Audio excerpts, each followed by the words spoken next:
പക്ഷെ അത് പറയുന്നതിന് മുമ്പ് നിങ്ങൾ നിർബന്ധമായി അറിഞ്ഞിരിക്കേണ്ട കാര്യം ഇത് എന്തുകൊണ്ട് വരുന്നു എന്നുള്ളതാണ്. രണ്ട് പ്രധാനപ്പെട്ട കാരണങ്ങളാണ് ഇത് വരാനുള്ളത്. ഒന്ന്, കുഞ്ഞ് അമിതമായി വിയർക്കുന്നു എന്നുള്ളത് തന്നെയാണ് ഒന്നാമത്തെ കാര്യം.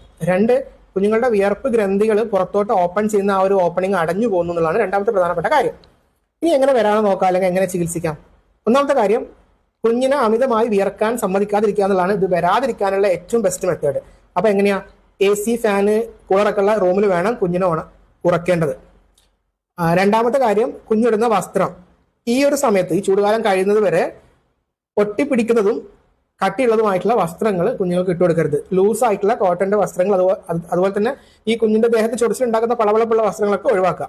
മൂന്നാമത്തെ കാര്യം, കുഞ്ഞിന്റെ ദേഹത്തോട്ട് ഒട്ടിപ്പിടിച്ച് കിടക്കുന്ന ഓർണമെന്റ്സ് അല്ലെങ്കിൽ ഈ ബാൻഡുകളൊക്കെ ഉണ്ടല്ലോ, അതൊക്കെ ഒഴിവാക്കുക ചൂടുകാലം കഴിയുന്നവരെ. നാലാമത്തെ പ്രധാനപ്പെട്ട കാര്യം, ഒരു കോൾഡ് ബാത്താണ് പറയുന്നത്. അപ്പം ഒരു മാസത്തിനൊക്കെ മുകളിലുള്ള കുഞ്ഞുങ്ങൾക്കാണെങ്കിൽ ഒരു ഇളം തണുപ്പുള്ള വെള്ളത്തിൽ അവരെ ഡെയിലി 1-2 തവണ കുളിപ്പിച്ച് കൊടുക്കാം. പ്രശ്നമുള്ള കാര്യമല്ല, അത് ട്രീറ്റ്മെന്റ് ഗൈഡ് ലൈനിൽ പറയുന്നുണ്ട്. അതിന്റെ കൂടെ തന്നെ പറയുന്ന ഒരു കാര്യമാണ് സോപ്പിന്റെ ഉപയോഗത്തെക്കുറിച്ച്. അത് പല ഇടങ്ങളിൽ രണ്ട് അഭിപ്രായങ്ങളായി പറയുന്നുണ്ട്. ഉപയോഗിക്കാമെന്നും ഉപയോഗിക്കേണ്ട എന്നും പറയുന്നുണ്ട്. പക്ഷെ ഒരു മൈൽഡ് സോപ്പൊക്കെ ആണെങ്കിൽ നിങ്ങൾക്ക് ബേബി സോപ്പുകൾ വെച്ച് കുളിപ്പിക്കാം. കുളിപ്പിക്കുന്നതോടൊപ്പം അവർ പറയുന്ന ഒരു കാര്യമാണ്, ഒരു ചെറിയ കോട്ടൺ എടുത്തിട്ട് ഈ ബേബിക്ക് ഈ ഒരു ചൂടുകുരു ഉള്ള ഭാഗത്ത്, ഇപ്പൊ ചൂടുകുരു വന്ന കുട്ടികളാണെങ്കിൽ ആ ചൂടുകുരു ഉള്ള ഭാഗത്ത് ചെറിയ കോട്ടൺ ഉപയോഗിച്ച് കുളിപ്പിക്കുന്ന സമയത്ത് ഒന്ന് വരുത്തി കൊടുക്കുക. അപ്പൊ അത് ഈ വിയർപ്പ് ഗ്രന്ഥികളുടെ അടഞ്ഞിട്ടുള്ള ആ ഒരു പോറ് തുറക്കാനും നല്ല രീതിയിൽ വിയർത്തു പോകാനും സഹായിക്കുമെന്ന് പറയുന്നുണ്ട്. അപ്പൊ നമുക്കിനി ഈ ചോദ്യത്തിലോട്ട് വരാം. ഏതാണ് ചൂടുകുരുക്ക് പറ്റിയ ബെസ്റ്റ് ക്രീം അല്ലെങ്കിൽ പൗഡർ? സത്യം പറഞ്ഞാൽ അങ്ങനെയൊന്നും ഇല്ല.